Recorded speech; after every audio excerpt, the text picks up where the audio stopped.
bar when I'm by myself. I don't wanna hang around y'all. Pray for good. What's up, everybody? Welcome to another edition of Combat Sports Weekly Live. We are live via Facebook and YouTube. On Facebook, it's Coach Franco Rulloda and Pinoy Fight Exchange. On YouTube, it's Coach Franco Rulloda. Good evening, everyone. Team Replay, good evening sa inyo. Boy, oh boy, oh boy, what a fight day it has been. Fight week, fight day. Grabe yung ngayon. No, this is going to be a special boxing edition of Combat Sports Weekly Live kasi yung nangyari over the weekend and yung nangyari kanina, grabe yun. Sa totoo lang, grabe yun. Hey, what's up here? Adrenaline Dump Monday via 6. Oh, grabe. I was watching, sabi ko, grabe to. Shocker of a first round. And then, pero the entire fight card was really good. So, we're just waiting for Tito JC and our guest for tonight. Pero, yun nga, as always, everybody, I need your help. Let's share this live discussion para maraming makasali at makasama sa ating magandang balitaktakan.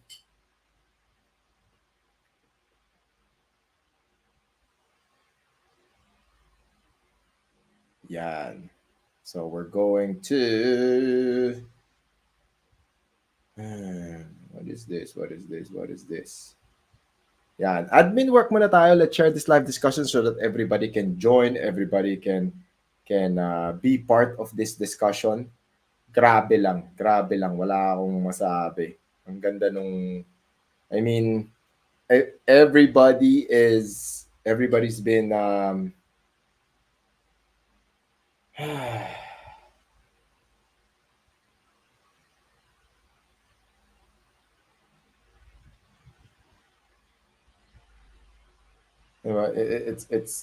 it's something na we've all been waiting for. Parang na overshadow tuloy yung 5 de Mayo.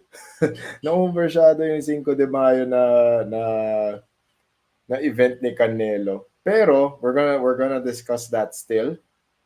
Pero ano muna tayo? Admin work. Let's share this live discussion so that everybody can watch, everybody can listen and malaman natin ano ang saloobin ng ating mga kababayan. What a day. Grabe. Even the entire fight card. What's up, Imorones?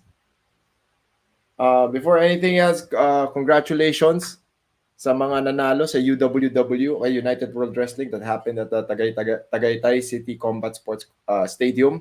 Congratulations to the entire UWW team, to the Wrestling Association of the Philippines, headed by Chief Alvin Aguilar. Congratulations sa inyo. Tapos, shout out to Defta Cavite. Happy birthday kahapon kay Coach Kyle. Napakagandang community. So when you're in the Cavite area, so there's Deftak Imos, so Deftak Cavite and Imos, and there's Deftak Kawit, Deftak General Trias. Yan, very good jiu-jitsu gyms. Marami kayong very good environment. Napakaganda ng environment, napakasaya ng community, napaka-welcoming.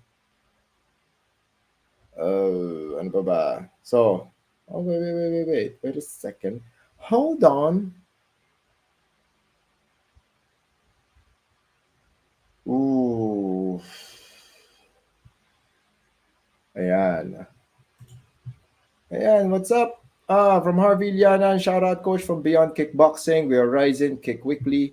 Yoshiki Take's win proves that K1 is the strongest martial art.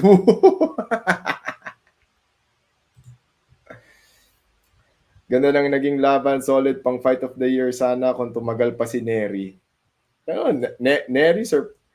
I mean, you gotta give it to the guy. I mean, number one contender. Yoshiki Take is a former K1 Super Bantamweight champion and a K1 Super Bantamweight Grand Prix winner. Yes. So, and ano siya, sobrang ganda nung card. Alam mo yun? Ang ganda nung fight card.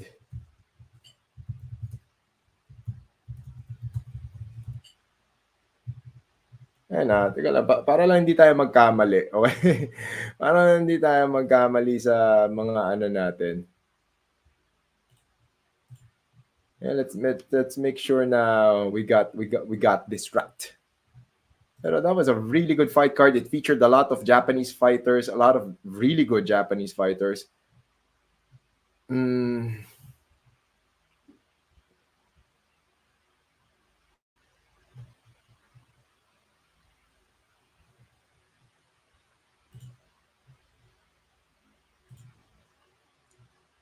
Di ba? Ito lang eh. Di ba? You got Takuma Inoue versus Sho Ishida. You got Seigo Yuri Akui versus Taku Kuwahara. Then you got Jason Maloney versus Yoshiki Take.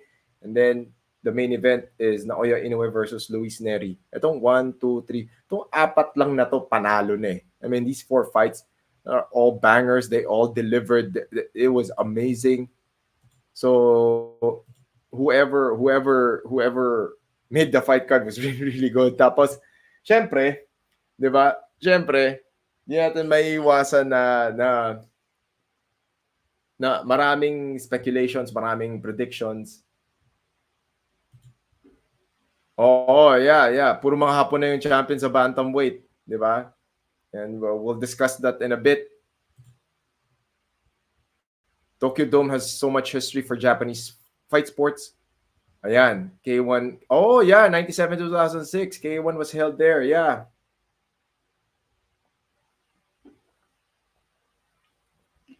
71,000. Pero kanina, the crowd was like 50 plus thousand, if I'm not mistaken. From fight community, okay, Coach Johnson Doval, makunat yung nakalaban ng kapatid ni Naoya, hindi talaga bumagsak. Oo, pero, Takuma Inoue's boxing was really superb. It was beautiful to watch.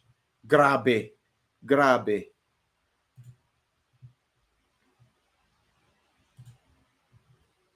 Take is also teammate with Phil Japanese champion, former K1 featherweight champion Yuki Egawa, and Sina Diko Kiku, and punch referee Karimian, former K1. Anyway, dami naman ito. Siyempre, papasok talaga yung mga kwadro, alas comments, di ba? Riel Casimero, prediction, di ba? Lalo na nung bumagsak si Naoya Inoue, Pero, we're going to discuss this whole thing, di ba? Gawa natin ng magandang what do you call this? Magandang breakdown, and we have to have a better understanding of how this thing works, and hindi lang siya overnight nangyari. Okay? Hindi lang siya overnight nangyari. And of course, huge shout out to PH Boxing Corner. Make sure you follow PH Boxing Corner on social media. And joining me is my fellow Titos of Fighting, JC Reyes of Pinoy Fight Exchange. Ayun. Ayan.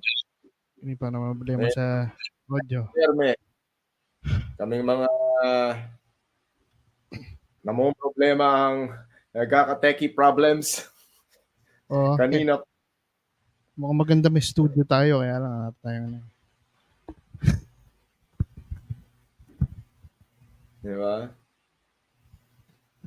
And of course, shout out to to Sports Corner PH for covering a lot of what's happening in the world of combat sports. Kinover din nila yung UWW happenings kanina. What's up, Tito Earl Victa? Yan. Mga kaibigan, paki-share po ang ating live discussion para medyo yung mga ayaw sa atin sa mundo ng social media mamagamang bukod sa nire-report ang ating content sana. Diba? Pero wala tayong magagawa dyan. Okay? Sahig Akash. Teka lang I don't wanna mess this up. Okay? Sahig Akash Adavyaman. Hello.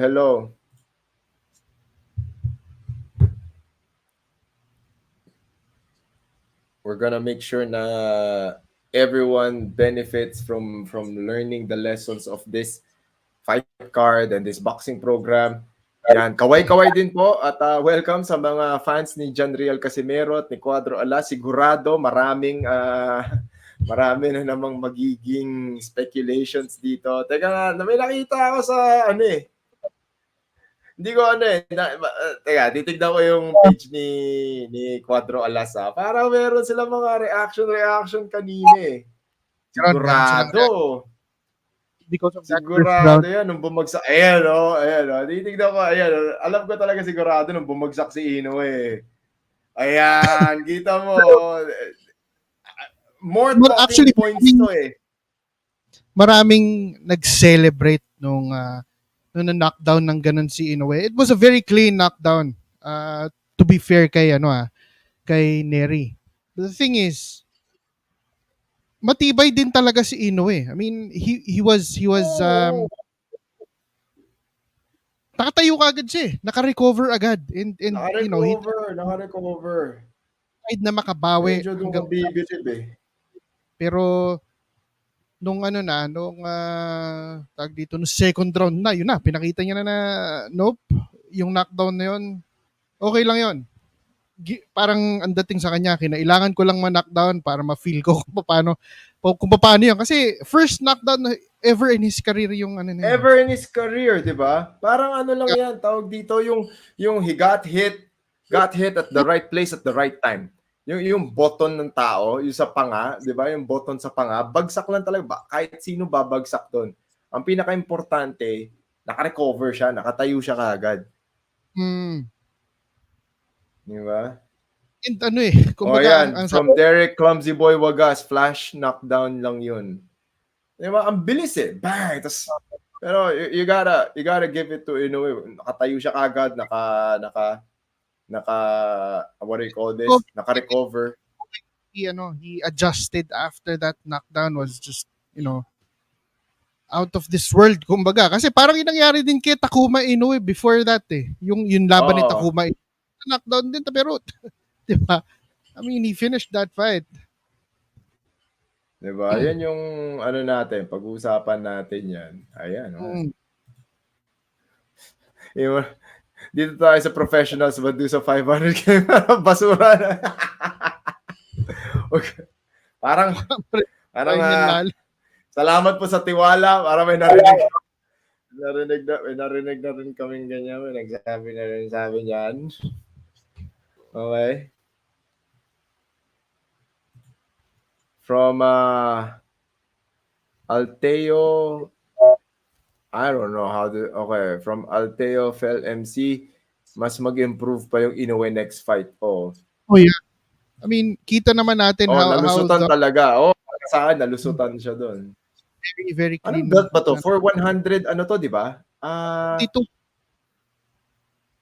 122 yan. And it was 122, di ba? This is for the 122 belt.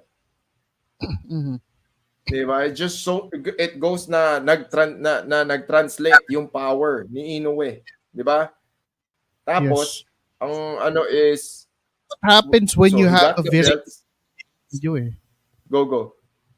That's what happens when you have a very solid camp behind you. Kahit umangat ka ng timbang, madadala mo yung power. Parang, best example of that is Manny Pacquiao. Malakas sumuntok si Manny Pacquiao, he's skilled. And imagine, habang umaakit siya ng timbang, nadadala niya pa rin yung lakas niya. Because he was going up the weight classes the right way. Hindi yun yung basta lang, porkit malakas siya sumuntok sa lower divisions, basta na lang niya naisip, hindi, akit na ako ng division. Malakas naman ako sumuntok. Yun yung panama ako sa mga, makabangga ako doon sa division yun. Hindi.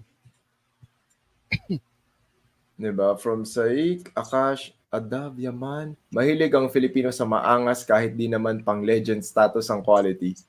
Kaya ang daming fans ni Casimero. Same as pagpili ng Pinoy sa politicians. Kahit nga sa singing contest, kahit pang runner-up ka lang, pero nakakaiyak yung family background mo, matik champion ka. Pero yung runner-up na kailang concert na, alam mo, medyo, may point. May point tayo dyan. Ay, may point tayo dyan. Very good point. Very good point. From Hinyaga Animations, mukhang sneaky left hook weakness ni Inoue. First kay Donaire, second kay Nery. Yeah. Yeah. Actually, Ang ano nung din bumagsak si Nery, tapos left hook. So, within that scramble, yung ganong close range, ang hinihintay ko talaga doon, paano ibabato ni Nery yung left hook niya. And during that exchange, he wasn't even looking, hindi nga nakatingin sa harap si Nery, nakatingin siya sa baba eh. Diba? Nakatingin siya sa baba na medyo peripheral niya diretso, nakikita niya yung dibdib ni Inoue nandun. So binato niya yung kaliwa. Diba? Pag bato niya nung kaliwa, sakto nakababa yung kamay ni Inoue. Bang! Grabe yun. Napahawak ata ako. Bigla ako napatayo dun sa sa sequence na yun eh. Parang sabi ko, oh shit, bumagsak si Inoue. Di ba?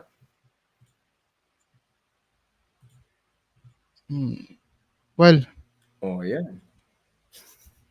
Medyo, I don't know about overrated kasi may napatunayan naman talaga si Casimero. He's a 3-division champ after all.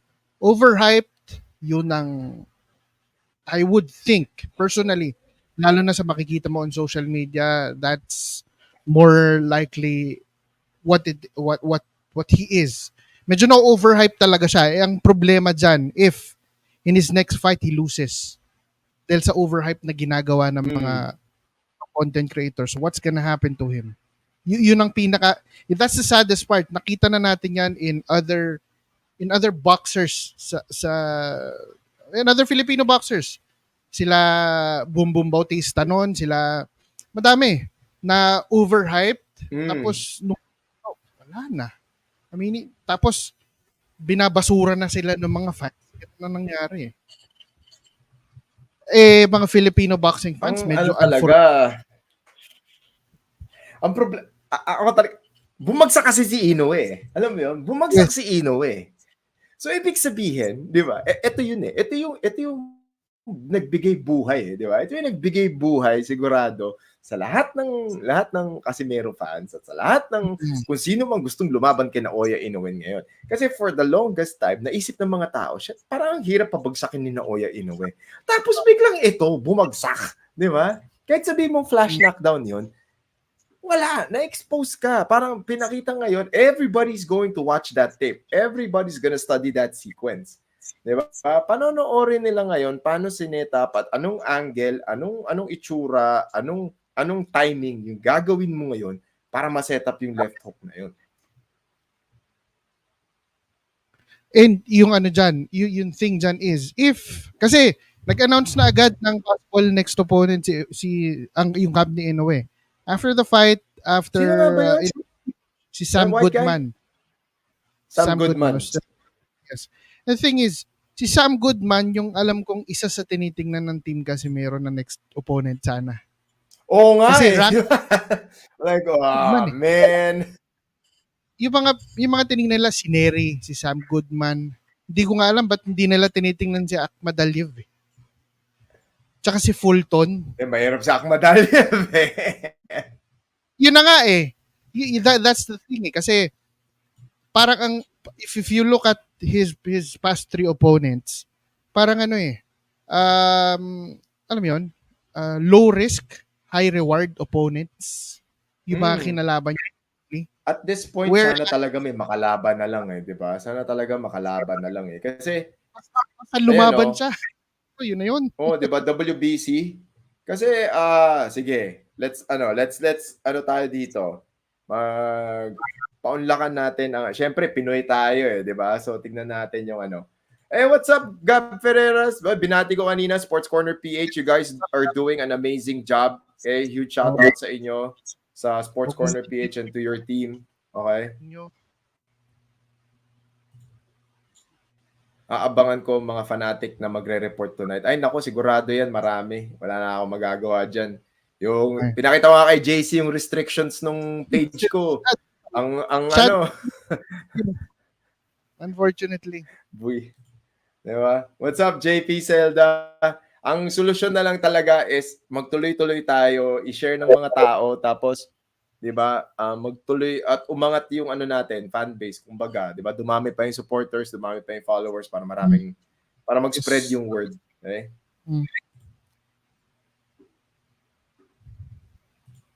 Okay, from Ron says, AB Fight Club, I think overhyped si Casimero. Ito lang ilang top pound for pound fighters na tinalo niya outside Rigondo. Yung style ni Casimero may similarities kay Nery, mas malaki si Nery. I feel Casimero is small sa 122 and 118, yung mas hiyang sa kanya. Well, the thing was, 118, kaya niya. Hirap na siyang kunin yung 118 eh. Kaya nga umakit na siya sa 122. Goodman in September, then Akhmadaliev. Okay. Ang swerte naman ni Akhmadaliev, di ba? Ako lang dapat rematch kay Tapales. Ewan ko syempre, Pinoy ako, bias. Pero para sa akin, dapat Tapales muna. Kasi it post a lot of questions yung aminin na natin, yung pagkapanalo ni Tapales sa kanya, post a lot of questions. Ang dami nga naging question sa panalo ni Tapales sa kanya.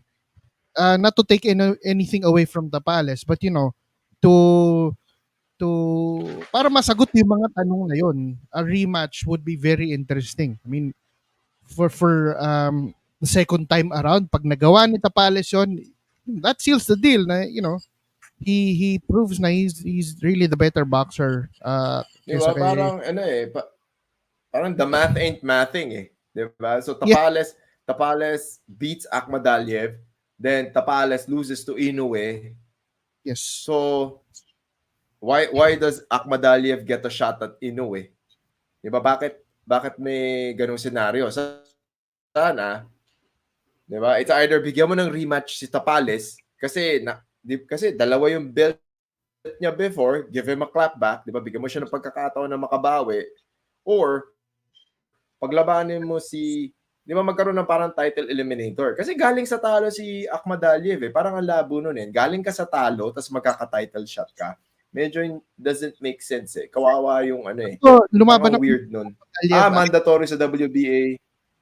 Oh yeah.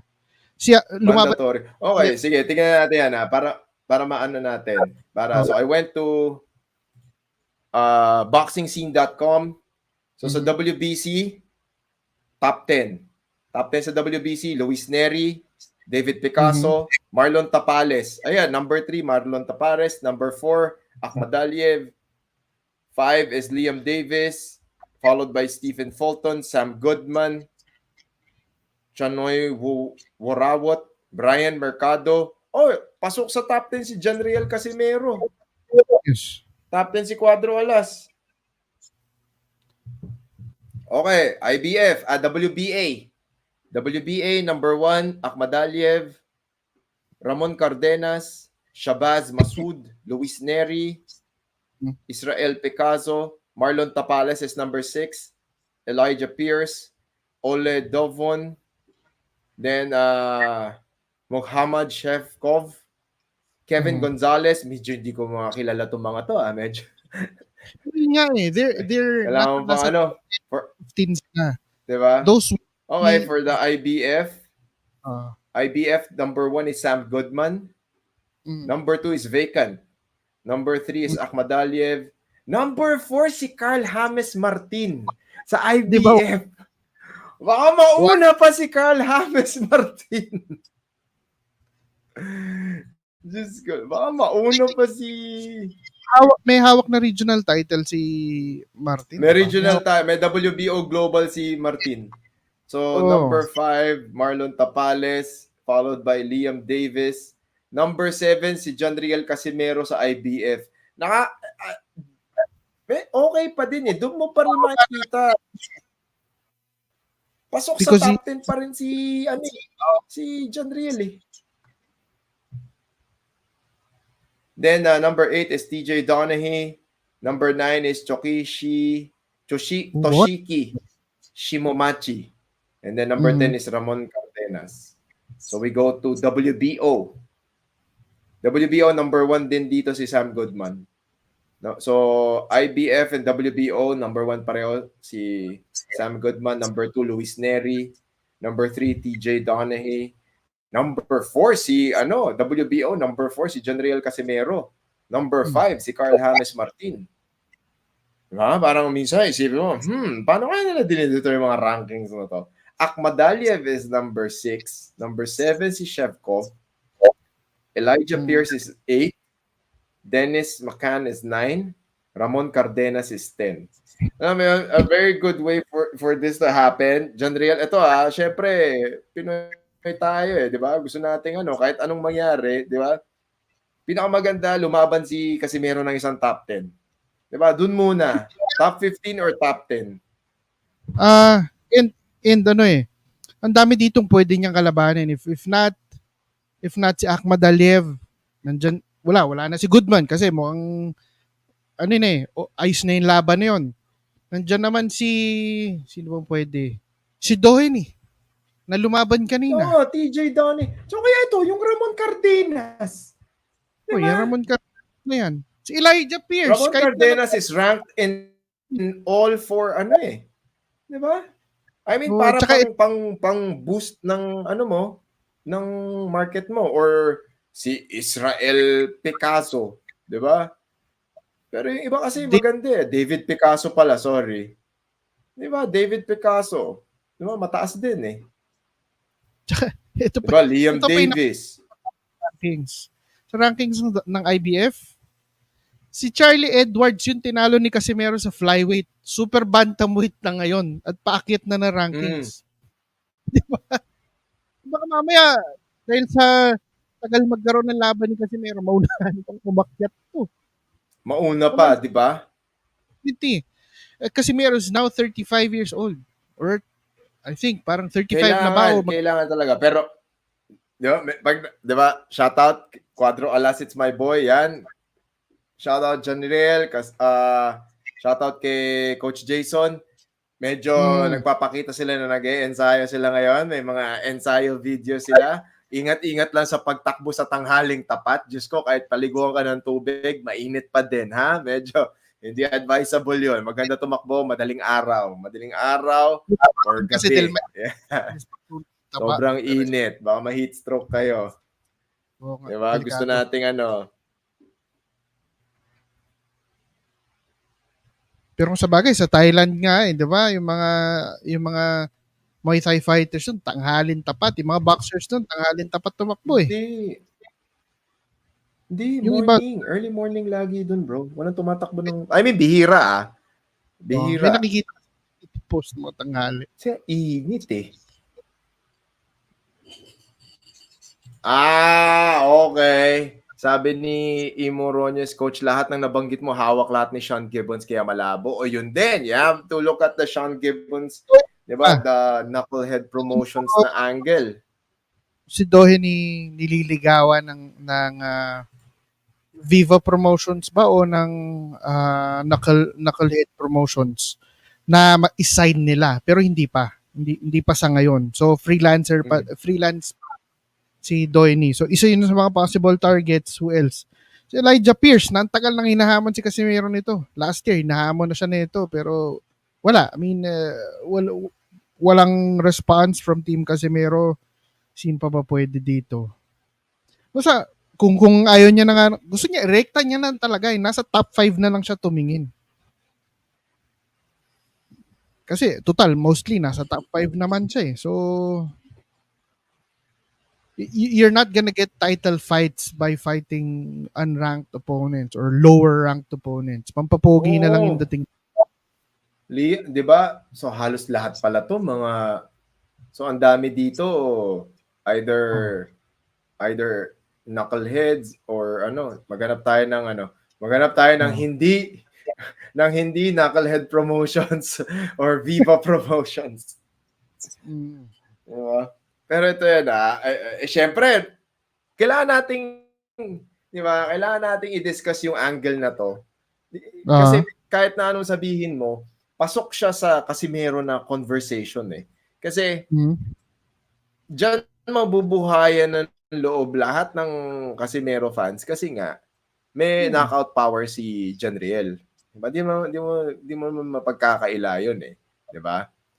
Laging ganun yung understanding ng mga tao. It only takes one shot.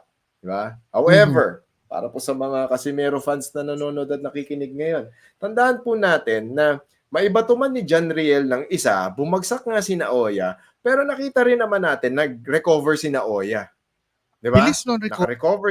Ang bilis ng recovery. Doon ako na, sabi ko, okay. So, ibig sabihin, grabe yung strength and conditioning ng taong to. Oo. Diba? Hindi, I mean, doon mo makikita yung level of training, yung disiplina, tsaka yung tibay ng katawan. Diba? Yung tibay ng katawan. Kasi para makarecover siya nun. Diba? Hey, what's up, Karo for Mabuhay all the way here at DFC. Yan, masisipag po nating mga kasama sa over there sa Dynasty Fight Club. Grabe naman to. Uguni. Tapos na si Uguni. Yun pa nga daw yung isa, may mga pinipilit sila rematch daw kaya with Uguni. It makes no sense. Si Akhmadaliev is with Eddie Hearn. So, pwede. Kaya lang, that's Akhmadaliev. Pwede pa si Akhmadaliev. Matchroom sport, matchroom boxing. Diba? Hindi pa natin, diba? Truthfully, sa Canelo fight, nakatulog ako mid-fight. Sa Inoue Nery fight, sa taas ng adrenaline dump ko, na-drain ako at nakatulog after. Diba? Pa yung Canelo versus... Akala mo, the Canelo fight na yung medyo, diba? I kinda watch that fight, then na-realize ko, parang nagiging na lang eh. Parang sparring session na lang na maganda kay Canelo eh. Parang wala, let's just pero, diba, you gotta give it to Canelo pa rin kasi parang, legacy fights and money-making na lang siya ngayon eh. Nandun na siya sa point na yun, diba? Undisputed, diba? People are chasing him. So now, he's in a position, nasa position na siya na pwede siyang mamili ng kalaban. Diba? Hindi na natin, andun na siya eh, diba? Tapos, dahan-dahan either magre-retire na siya or babakantihin na lang niya yung mga belts. Hindi, sabi niya, hinahabol niya pa rin daw hanggang ngayon si Bivol eh, pero I don't know. Si Bivol, parang aangat din, di ba? Tapos, yung kay Bivol tsaka Better Beef, hindi pa natuloy. Na-cancel pa. Risky daw. Kasi because of an injury that Beterbiev sustained in nagka-injure si Beterbiev. Ano ba incentive ng fighters to fight Casimero? Wala siyang belt. Tapos sino ba natalo niya na notable sa 122? Is he even that marketable? Di nga makapuno ng venue yan, mapapinas o Japan. Right now, if you're ngayon kung fighter ka na nasa top 10 or nasa top 15, kailangan mo tumaas ang rankings. Kailangan mo tumaas ang rankings mo. Kailangan mo ng mas mataas na notoriety. Ito yun hindi si Casimero ang mag-ahanap For example, nandun ka sa top 10 ng bawat division. Okay? Ng bawat WBC, WBA, IBF, WBO. Yes. Kung nasa top 10 ka nun, kailangan mo ng breakout fight or breakthrough fight para makilala, kumita, at tumaas yung rankings mo. Hahamunin mo si Riel. Yeah. Diba? Hahamunin mo si Riel. Kasi, so far, ito lang yung, so far, active tong mga to. Active tong mga fighters na to. Diba? So, diba, syempre, lang to, from an analytical perspective, nasa top 10 ako, kailangan ko ng tumaas ng rankings para magka-title shot ako. Hanapin ko dito, sino yung pinaka hindi pa lumalaban? Sino sa top 10 ng bawat governing body or sanctioning body ang hindi lumalaban ng matagal? Yan ang hahamunin ko. And so far, out of, syempre, siguro, let me know kung meron pang hindi active dito. Pero para sa akin kasi, ang pinakamatagal ng walang laban, kasama na si Riel Casimero dun eh. Diba? So kung gusto mong, diba, gusto mong kumita ng pera, gusto mo tumaas yung rankings mo, gusto mong makilala, kasi kilala. Di masabihin natin massively popular, pero kilala si Riel sa Amerika, kilala sa Japan, sikat siya sa Pilipinas. So, ano yun? Target siya. Diba? The most inactive yata sa high-ranking fighters in the super bantamweight division is Stephen Fulton. After losing to Naoya Inoue, hindi pa siya lumalaban ulit. And Ano no? katulad si Stephen Fulton, siya yung longest na inactive, pero in the top 5 at least ng what's this? WBC. Number 6 nasa top 10 pala. Number 6 si Fulton ng WBC. Sa iba parang wala siya. Wala nga siya sa ibang ranks. So, Stephen Fulton has not fought since losing to Naoya Inoue nung huli. Was that last year? Parang gano'n. O last year. So, So parang, Stephen Fulton din, pwede. Oo nga, no? Stephen Fulton, di rin masyadong lumaban, no? Tapos siya lang, tapos nasa, ano lang siya, WBC. Kapag yan ang hinamon niya, and pumalag, and nanalo siya, that'll, increases his rank, for sure. Oo. So yeah, maganda rin yan. Magandang angle yan ngayon. Kung dyan Riel Casimero camp tayo, for WBC, hamunin mo si Stephen Fulton. Yan. Sa WBA, Baka nga low risk. Sa parang WBA, si VA parang wala. Wala sa WBC. So wala sa WBA. IBF number 7 si John Riel. Okay, sino dito pwede niya hamunin? Iwasan natin si Tapales tsaka si Carl James Martin kasi parehong Pilipino, pero kung title shot ang kung IBF title ni Naoya Inoue ang gagawin siyang mandatory, di yan. Sam Goodman, Liam Davis, pwede hamunin mo yan. Pero active si Liam Davis sa halos lahat ng sanctioning body Dohin kakapanalo lang. Number 4 pa siya sa WBO. So he only has Donahue, Nery, Goodman. We have So, damn. Hey, what's up everybody? And of course our special guest all the way from Thailand, Coach Jayr. What's up, Coach Jayr? What's up? What's going on? I'm happy. It's very nice to be back talking to you guys, man. It's been a minute. Yeah. We're good.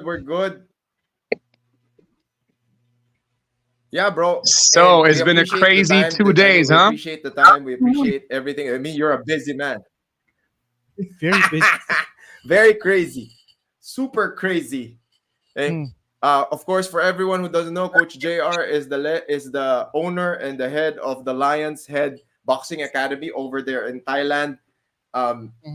Let's get right into it. Coach Jayr, let's do it, man. How did you see, or what was your analysis of the Inoue versus Nery fight? First and foremost, Jesus Christ, that was a great fight. Like, I think it's just one of those fights that a huge boxing fan like me has been waiting for. And watching it, I had a lot of anticipation. I had a lot of expectations, obviously. But first and foremost, I got to say to all the people who's not very well versed into boxing, is that I have never seen Naoya really even past that whole knockdown in the first. He looked very uncomfortable on the first round and the second. Like, his body language, like, most of the time he's very poised. His composure is there, but you can tell that he was kind of jittery at one point. Even after the knockdown, I know for a fact that he like, he was able to compose himself after that. But I think Nery was also kind of like awkward, and I think it was kind of reflecting on Naoya a little bit. And I mean, after that, man, he didn't kick into second gear. This boy kicked into fifth gear. It was like, forget about second, third, and fourth. He just kicked into fifth gear. But you know what I noticed? I mean, for somebody who's in that level as Nery, right? If you watch his past fights, he has a very, very crazy tendency to throw that left hook so wide. Yeah. And he paid for that very badly today. Yes. Like if you see some of his past highlights and whatnot, like he threw that, he always throws that. I don't know if it's out of frustration or or misjudging the range. But you know what's crazy? Like I feel that a lot of Japanese boxers has a very uniform style. If you see training now, I have a couple of Japanese boxers in my gym, and they all have that very kind of like glitchy kind of like thing going on. It's very hard to read, and between the Inoue, the Inoue brothers, I think they share that trait very, very well. Which is very hard to really box with. JC. Yeah, and one thing I noticed about, since we're on the topic of the Japanese boxers, so one thing I noticed was that after Inoue became the undisputed champion in the bantamweight division, all the other Japanese boxers started upskilling. Oh yeah, so everybody improved for some reason. I think it seemed like they had to follow Inoue's footsteps in every aspect of the fight game. I think they kind of needed that because they never really had so much of a higher role model apart from Naoya to kind of really be their outlet to improve. You know what I'm saying? Like I felt like they needed like somebody like Naoya with like Takuma, who's kind of a little bit under the shadow of his brother, performing well and relating to him. Because look, at Naoya's level now, it's not easy to relate to him. He's that generational fighter like we talk about. He's like a Manny Pacquiao in Japan. And to look up to him and really try to copy his movements, his speed and whatnot is not necessarily easy. But then when you have somebody in Takuma's form that is more relatable, and I think that's the reason why a lot of people it really got into that, because it was like a cold turkey thing. I know the Japanese fighters are fast because we've dealt with them from the past. But this is a different level right now. I'm sure both of you will agree. Right? And it's such a fast-paced progression. And now they're really showing out. Like, even Ishida, bro. Like, Ishida, he's such a great fighter. Obviously, he doesn't really have, I think he kind of fell off after, after, what's his name? Inoue kind of start beating him to the punch. And did you guys notice how crazy that counter jabs were? He was out jabbing a long range jabber. My eyes were like, okay, that's some skill right there. He knows how to come inside the opponent's defense very well. Yeah. And then man, and this is another question I have. Go. Go, JR. Go ahead. Oh, no. I was just saying that, I like I said, you were talking about the improvement. I think it's such a big improvement. And man, I think it's going to be quite a while until somebody dethrones Naoya. Who's the next challenger now? I saw the name. Sorry? Goodman Is the next. Sam Goodman. He was there, right? Because I had to shut down everything because I was still working, so I didn't see the face off. But he's the next contender now, right? Yes. Bro, he's just going through these guys. I'm not saying that they're not challengers, but he's going through these guys like hot knife on butter. Yeah. I mean, his skill level is insane. And the crazy thing was, he was having so much fun. You can tell, because a lot of people, I think Japanese fans doesn't like Nery. There's been an ongoing sort of like a little bad blood between them. Did you see that even at the end, Naoya didn't really shake his hand he didn't really give him that much attention? Nery was like trying to congratulate him or whatnot, but he kind of just looked at him and was like, kind of shook him off a little bit. And I think that, when Naoya found his vibe, his distance and whatnot, he was just having fun, man. It was like picnic on the playground type of thing. At one point he was even, playing with Nery in that Yeah, they were like, come on, and I was like, wow, at this level for an undisputed title match, and he starts doing that so early, it kind of just draws the entire, what do you call that? It almost makes you realize that the end is just around the corner. Yeah. It's very scary. Like you see some, like, you've taken a couple of hits. Hey, but you know what? Okay, so if there was one thing I wanted to say specifically, if you notice that first long right hook that missed, that dropped Nery, right? Did you see the position of Naoya's left hook that dropped him? So Nery comes in with a very long hook. He leans back, and his left was dropped like this, and that's where he threw it.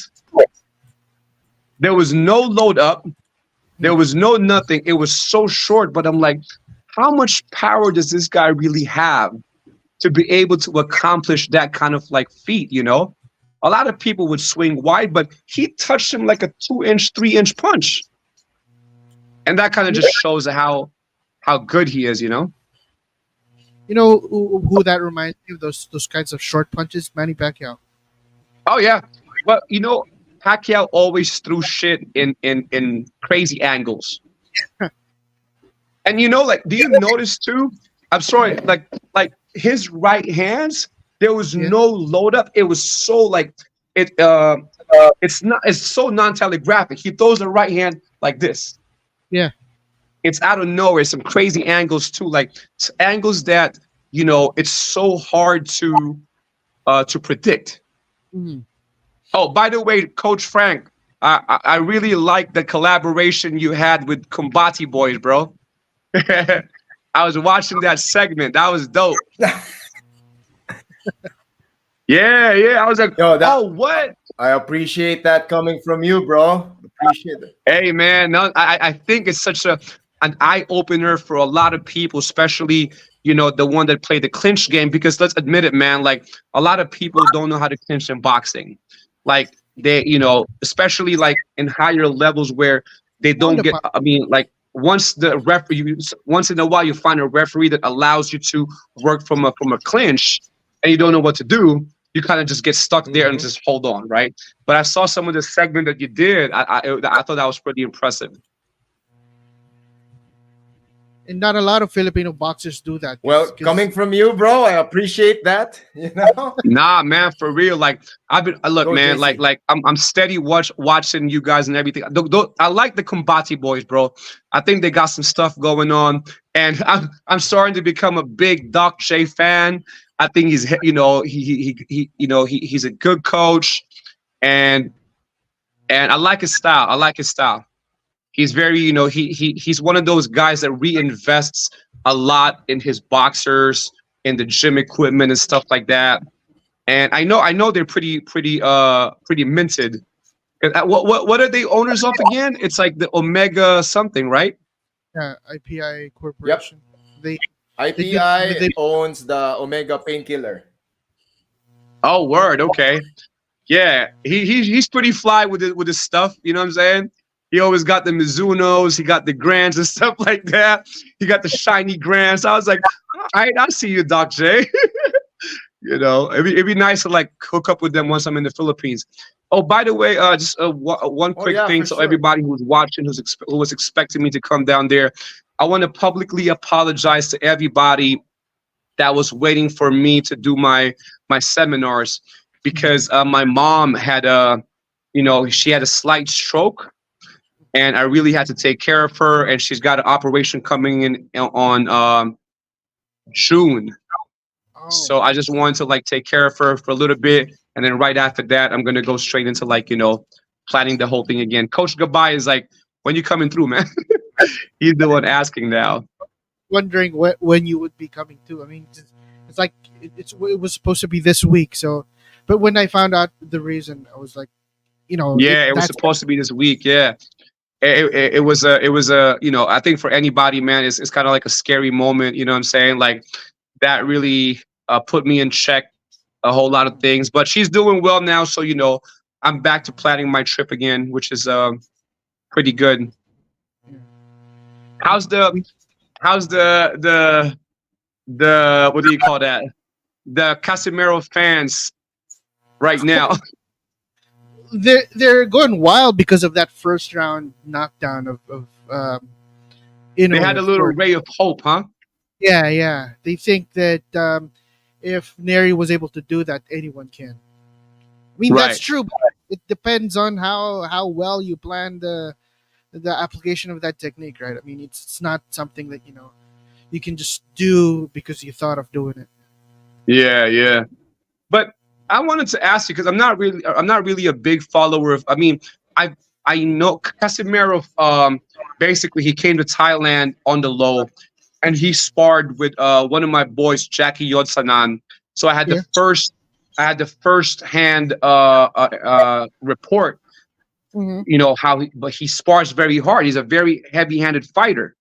Yeah, yeah. But what are the things that's like making this whole thing impossible to match up? Is it because he's not in the rankings anymore, or he's just not an interest from the Japanese like promotions? What is it? Well, he is in the ranks. I mean, he's within the top 5 and the top 10 of the major boxing organizations. The thing is, it seems like after his, I, I I can probably say it was disgraceful dethroning because of his weight issues in the bantamweight division. Almost nobody wanted to work with the guy. I mean, if you're a promoter, you invest a lot in a boxer, then he fails to make weight twice. That's a problem. I mean, Right. it took him a while to find another promoter. Now he's with Treasure Boxing Promotions. At least the last I heard, he was still with them. And he does not, apart from his brother, I don't think he has any other coaches to help him fight the likes of, say, Inoue. I'm not sure that his brother is actually capable of training him for a fight that big. So his Would brother is still his trainer, Yeah, right Yeah. now his brother trainer. and he Is and it, has the brother been his trainer for his entire career?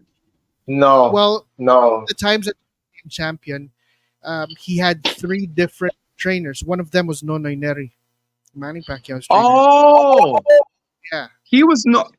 I never knew that Nono Nery was in the mix with Casimiro for some time. yeah, But he it's just was. Yeah, it's just one camp or what? I I think it think it was was like for around several camps, like 2 or 3 fights. Not sure, yeah, not sure anymore. But Right. when it, when, the way I saw the entire Casimero thing, it, I mean, this is just my opinion, and mm, a lot of people, like a lot of Casimero fans, are not gonna like this. But this motor was of an Casimiro. entire this was an entire shit show of the Casimero fight camp. I mean, Right. it was a lot of distractions. Mm, With as he became more popular, as he started winning, he was getting a lot of attention. It was something that they weren't really prepared for. It wasn't, Uh huh. and they handled it pretty bad. I mean, pretty badly, in my opinion. The fame got into everyone's head, not just John Riel. It got into everyone's head, and then he probably got a lot of bad advice from people around him, and they probably wanted to leech on his popularity, and it led from one thing to another. So it started. Um, miscommunication and bad execution of camps. He started missing weight. He started prioritizing other things. He started focusing on. I mean, he has to understand that the main reason why he's in the position that he is right now is because he's winning. He's winning. He's making statements. However, again, distractions. For me, it was all about distractions. It's not just the vlogging. A lot of people Right. attribute the vlogging or the social media personality that was created as Cuadro Alas, but for me, it was also a lot of things. A lot of, with fame and money, a lot of people started clinging on to him, and of Right. course, so that's where you. I mean, and for me, it's like a Filipino culture thing, right? I mean, when people started getting more popular, Yeah. they start prioritizing other things, and they think Yeah. that this is something that will sustain them. Casimero, and my opinion, and the way I see things, it hasn't changed. For Casimero to really like have a final push in his boxing career, because he's like 35 years old now. If he wants a last push, if he really wants like a last shot, or one chance with Inoue, he needs to get everyone in his camp in line. He needs to get his shit together. He needs to Yeah. start training intentionally, and more importantly, he needs a coach. He needs a Yes. coach that he will listen to, that he Yeah. respects, that he will provide him guidance and direction, and a no nonsense guy that will tell him, hey, at this particular time, no media, no cameras, we Yeah. train, we work. After this, if you want to fuck around, go ahead. Right? Right. So it's a whole discipline thing. It's an entirely I kind of discipline feel thing. that he's surrounded by a lot of yes man. You know what I'm saying? Like Oh if yeah. you're surrounded by a lot of yes man, like you kind of lose track of what's important because basically they're like Casimiro right now with the fame and the money and the attention. I feel like he's almost like on a pedestal for a lot of people. You know what I mean? And when you're in that position, you never expect anybody to just like say no to you. You know what I'm saying? That's true. Like I That's think he true. needs somebody, like you said, coach, to somebody to check him like consistently by saying, like, yo, man, if you want your shit to be back somehow. Because the thing is, you cannot deny Casimiro's skills. Yeah. When He he does was have. sparring at the Combati camp, bro, I was Yeah. picking fucking lessons off him. I was like, Uh, man, the way he moves is so nice and whatnot. But I think it's just the discipline of going into larger fights that he's missing. When he's Mhm. on, he's on. But then this is the reason why I have a huge respect for a lot of like big fighters who keeps their camps very small. mhm. I don't know if you guys remember Leo Santa Cruz. Leo Yeah. Yeah. Santa Cruz, yeah, he had a very small camp. They almost let nobody there at some point. Some of the wild card boys is the same, man. Like, okay, Floyd, he has his entire entourage. It always looked like a rave party whenever he's training.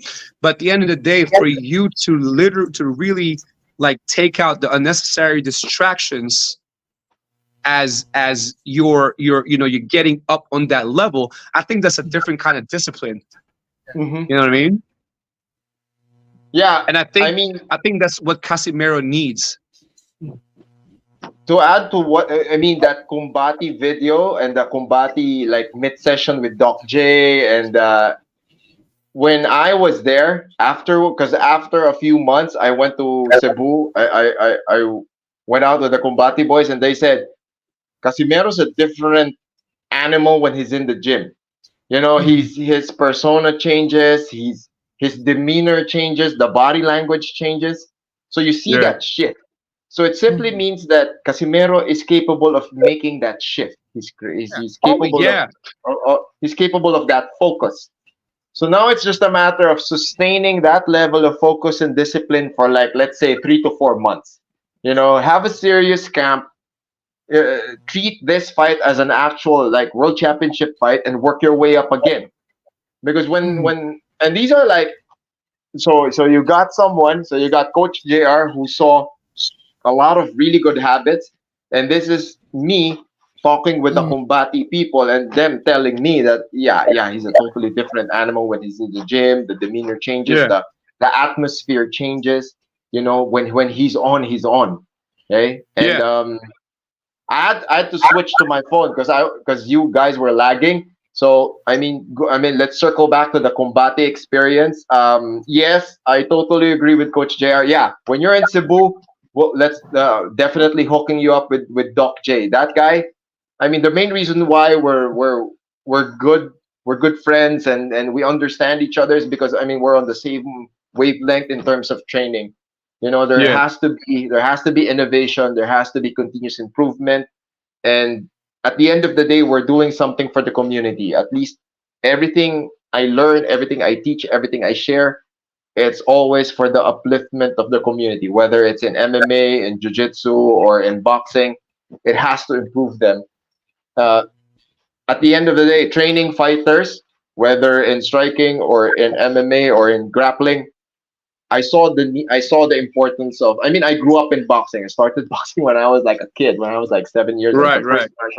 It's the first martial art I learned. So I saw so learning wrestling, and quickly realized, hey, wait a second. There are a lot of boxers who are using this methods, the concepts. They're doing it properly, and I don't see Filipino boxers do it. So when the opportunity came for Doc J to like say, hey, you're kind of good with clinching. Can you show some of the concepts Right. here, like Right. real quick?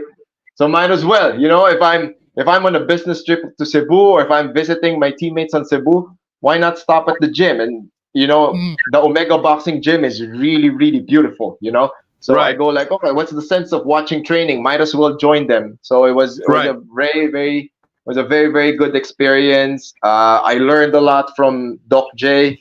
I was able to share as much as I could with the time that I had. And I also told everyone thank you to the Omega Boxing boys for not knocking me out during sparring. So we did a lot.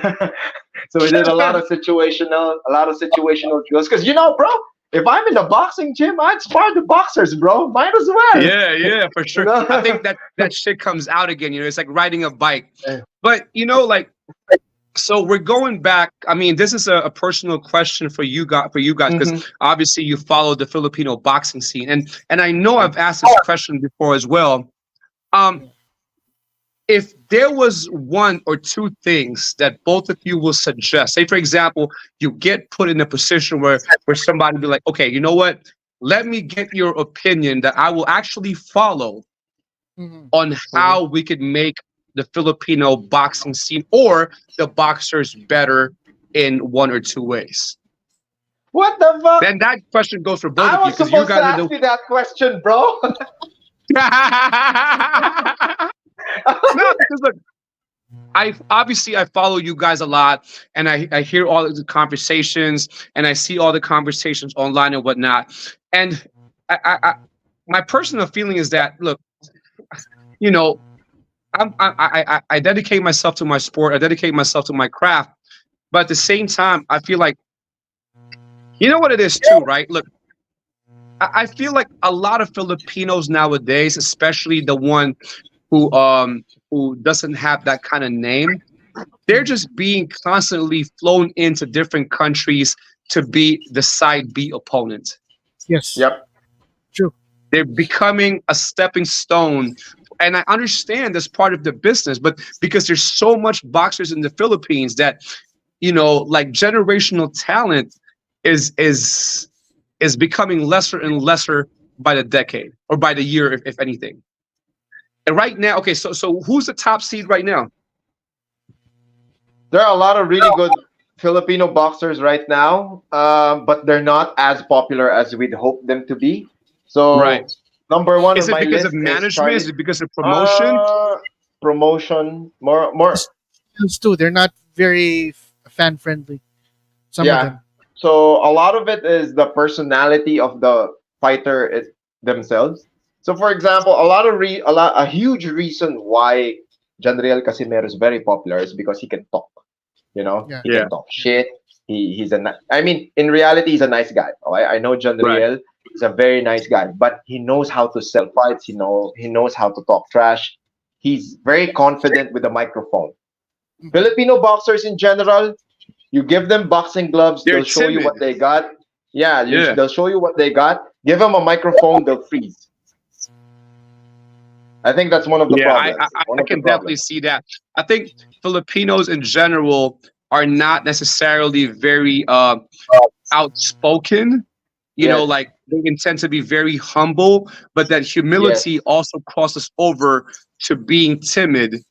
That yep. to the point that you know, like you said, like for a sport as boxing, where you need to be kind of selling yourself at the same time to sell your fights. I think that's what they're lacking a little bit, you know. Because look, I love the fact that you know, the whole Filipino culture is like, just be humble, just let your fight speak for itself. It's always going to be there. Mhm, But unfortunately, that's not how the big fights are played. mhm, I think they yep. need to understand the fact that, you know, you're not only a fighter anymore. Like, remember how you guys were talking about, like, I've seen this conversations, especially with you, JC, that Yeah. you're not just a fighter anymore. Yeah. You know, in this day and age, you need to know how to promote yourself. Mhm. You Yep. know, and I think that's why John is so famous in that kind of sense, bro. If you guys seen the, because they never put it out, although I got to see the whole 6 rounds of him versus the now Asian WBA champion at 135, bro. That was a Mhm. brutal fucking sparring session. And this is no, this one camera. There's no reporters, no nothing. That's what you were saying earlier, Coach. Like, I think when he needs to work, he can really work, but no Yep. attention from anything else. And he hits hard. He hits hard, bro. The boy Doc hits J says hard. Doc J says he has like really good biomechanics. He can throw a punch from different ranges and he can sustain that power. I mean, he has really good fight IQ. I mean, Is he a he just natural really born needs. hard hitter? Yeah, Yeah, that's what he was famous for. yep, He's a strong puncher. Or it Hard wasn't hitter. like he just developed into it. He was basically has been. Oh, that's what he yeah, got famous for. Okay, yep. right, man. It's crazy, you know. Like I never. I obviously, you know, there fight fans will always support their boy and whatnot, and I understand that. And it's always going to be a funny situation every time the name Naoya Inoue comes up. It's always going to Hmm. be, and you know, like entwined with Casimero. But Yes, the fact that a lot of people doesn't necessarily understand the business side of things and how much more Casimero have in his tank, Yeah. you know, I think that whole there is a somehow small delusion of him. Hmm. Maybe delusion is not necessarily the term I should be using. I'm not trying to offend nobody, obviously, but I think in the state of how active Naoya is now in comparison to what John Riel is doing at the moment, I think that's the reason why a lot of people cannot see that fight happening. You know, and if I'm not mistaken, from his last fight, he wasn't very up. You know, like Yeah. it wasn't the yeah. issue of him like It catching was his a, it breath and was, shit like that. yeah. He was. Yeah. A lot of people said that he was gassing out, but in all honesty, from an analytical perspective, it wasn't his best performance. His mind was out of it. He wasn't really, he wasn't really there. He wasn't Yeah, really there. You don't see the pop. You don't see the speed, the quickness. Some of there was like a particular round wherein he unleashed a lot of flurries, and then afterwards started getting reserved again. So that's where a lot of the speculation of gassing out came out. But for me, when I saw his demeanor, I mean, you all you have to do is look in his entire body language. I mean, he wasn't really there. He wasn't really there. So right.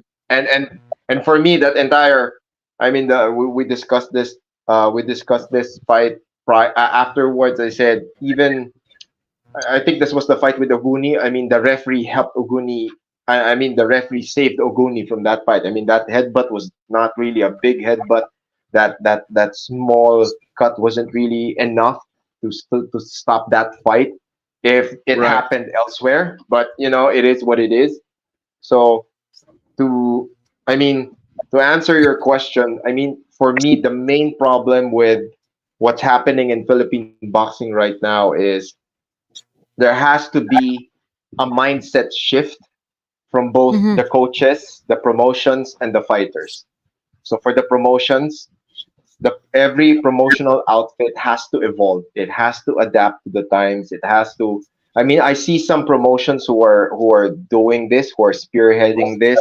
Of course, you have Omega Sports Promotions, you have Sandman Promotions, and you have the Elorde Promotions by Ate Kukoy Elorde. These are for me the top three promotions that's like innovating, or they're trying out new things.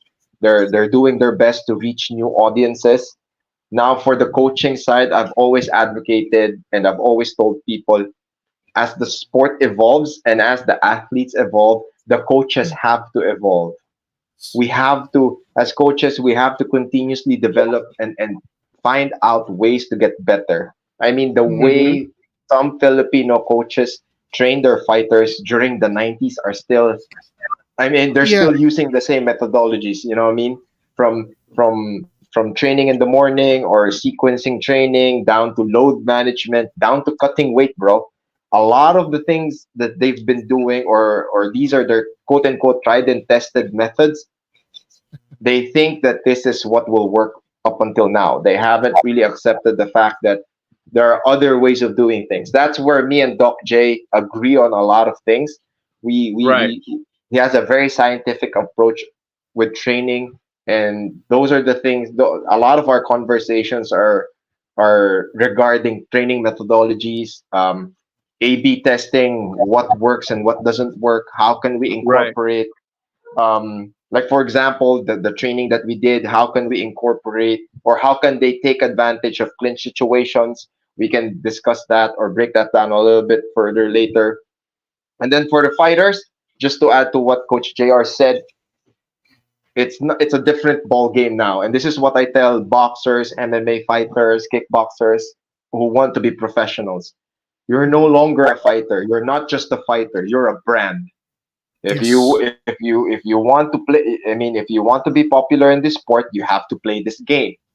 We're at the Mhm. age of social media. You're no longer, you don't have to, fighters have to get rid of the mindset that, okay, I have a promoter, it's their job to promote me. No, you have social media. You can promote yourself on social media. You can boost your presence on social media. The best example I have right now is Ryan Garcia. Ryan Garcia didn't care Yeah. about the belt. Ryan Garcia didn't care about the money. Mhm. He came from a loss. He played it right. He came from a loss. And for a very popular fighter, if you're coming from a loss, your market value goes down, your rankings go down. So it's gonna be a tough sell to book Yeah. another pay-per-view match. So what did Yeah. Ryan Garcia do? He made sure that he got the attention back. He Yeah. made sure he Oh, didn't he care got about, his I mean, attention very well. All yeah, right. see? So that's what I tell people. You can go the Ryan Garcia route. You don't have to be too extreme. But if you win the social media game, you can also go Sugar Sean O'Malley route. Sugar Sean But O'Malley, he got a lot of fans from different demographics. So he got the young kids, he got the teens, he got the college people, and it goes like, okay, if you want to watch me, okay, these are generational. I mean, these are Yeah. people who are adapting the technology that's available right now to promote yeah. themselves. They're not even promoting. So this is what I tell, especially boxers that I every this is exactly what I tell boxers. Boxers right now. You have Facebook, you have Instagram, you have YouTube. All you gotta do is share your story. Okay? Yeah. This is, I mean, on the side, me and JC, we do like small groups of like helping MMA fighters, a small group of I mean, we all hop on a call and go, okay, this is how you promote on your social media. If you're a fighter, you want a brand to sponsor you, and they look at your social media, what do they want to see? you training or you bickering with some troll, and it's Yeah, all that exactly. nonsense. So I go like, you gotta stop doing that. You gotta stop doing that. That's So actually how I kind of got my start too. Like, my first ever contract, my one of my biggest sponsor contracts in the beginning, when I finally had Lion's Head, what do you call it, solidified, is I was the first coach, not a fighter, but the first sole coach who was sponsored by Everlast, not the Asian brand, but the international one. yeah. And when I asked them, like, why do you want to sponsor me? Why don't you sponsor fighters? And their reply was that, oh, because you know how to put yourself out there.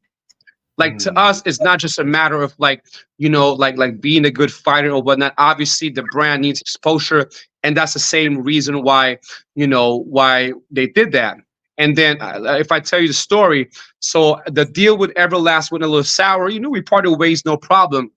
And I was like, oh shit, okay, let me find another sponsor. And I was actually thinking of Venom, right? They had a camp in Paria. We had a fight over there. This is like 6 years ago, I think it was, during Christmas. And all of a sudden I get a phone call. And this guy was like, hey, my name is this and that. I'm calling you from Fairtex. I was like, okay, cool. So what's up? Oh, so we're coming out with our line of Western boxing products, our Western boxing line, finally after all these years, and we want you to spearhead the entire promotion. I was like taken back. I was like, what? Bro, we live in Thailand. It's a local brand, and you want to sponsor a foreigner. It didn't add up to me, because I was like, you got guys like the Muay Thai guys and whatnot, or even the former boxers. It just turns out that, once again, like you guys were saying, they don't know how to necessarily put themselves out there.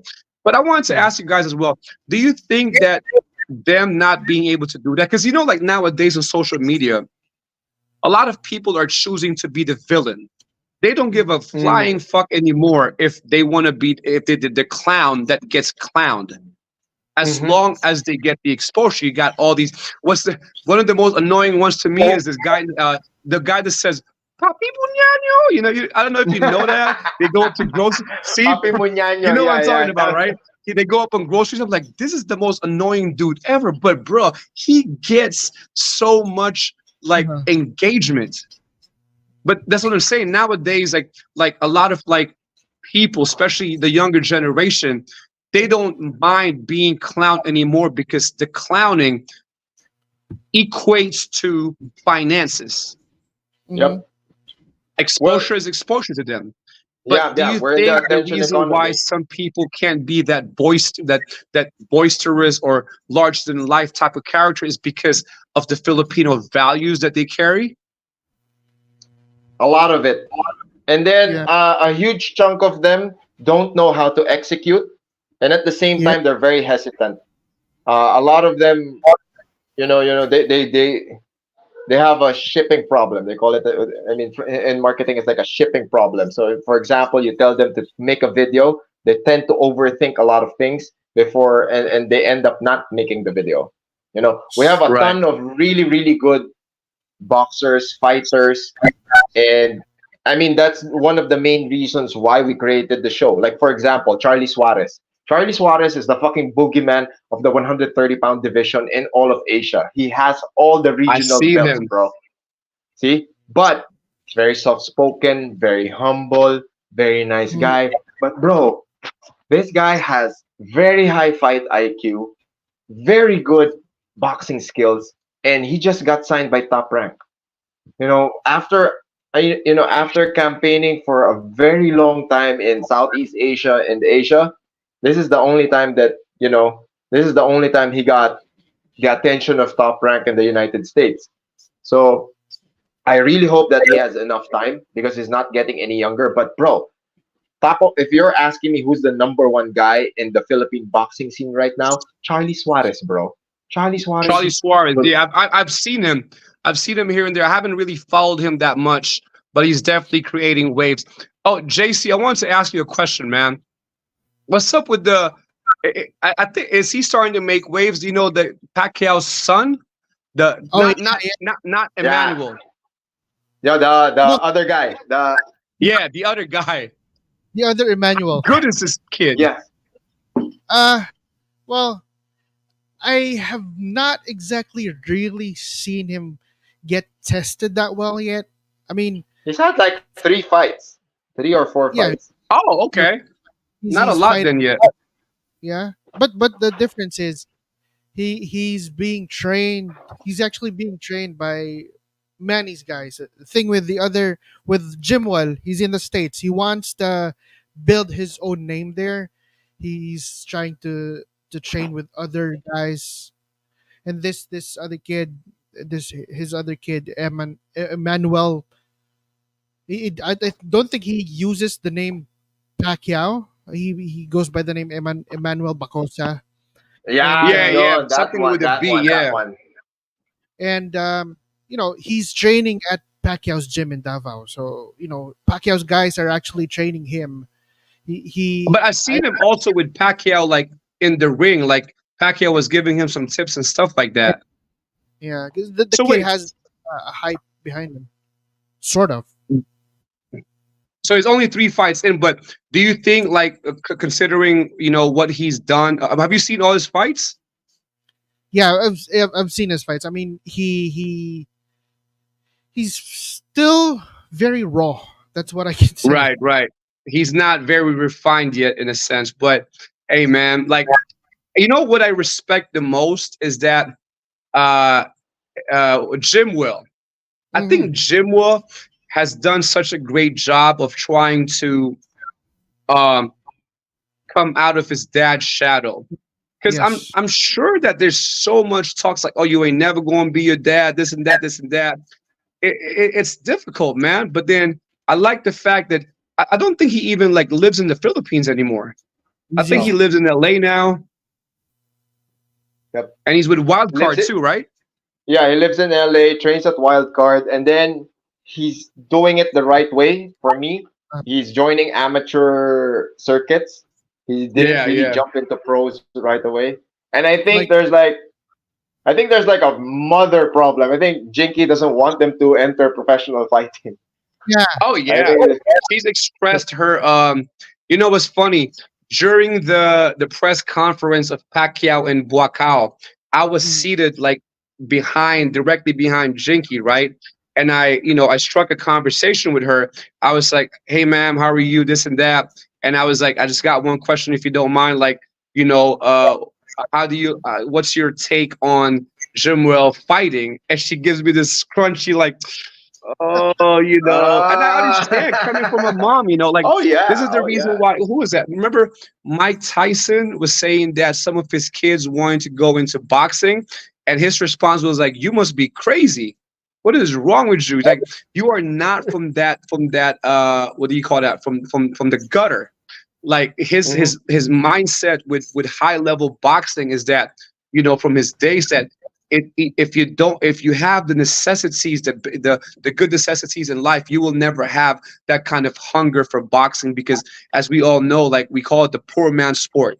Like, Yep. the idea is to get up and away from that life. That's why mm, you fight through it, right? But for the people who's a little bit more relaxed, and they got a good environment around them, I mean, that doesn't. I mean, I think in the new generation, it's not as true as it was before.